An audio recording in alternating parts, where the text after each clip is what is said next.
Sabi kanina, nagkaroon daw ng sunog dito. At eto na, nakikita ko yung mga kable. Ayan o.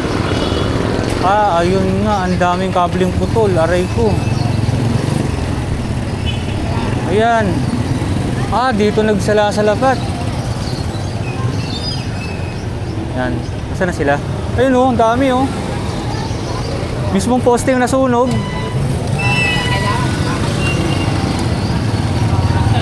Oo nga, tupok o. Tsaka yung ano, taas na sunog.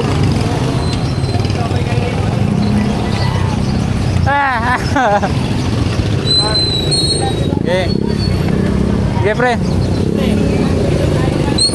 At mukhang delay yung ano natin, pag-upload natin ng video dahil maraming cabling na putol. Ayan o. Grabe, sala-salabat.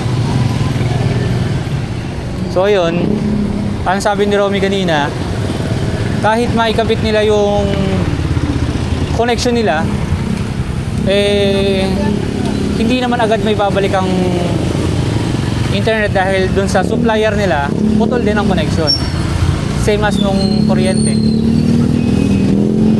Kung matapos sila sa connection nila, wala namang kuryente, di ba? Yung server nila, di rin gagana dahil walang kuryente.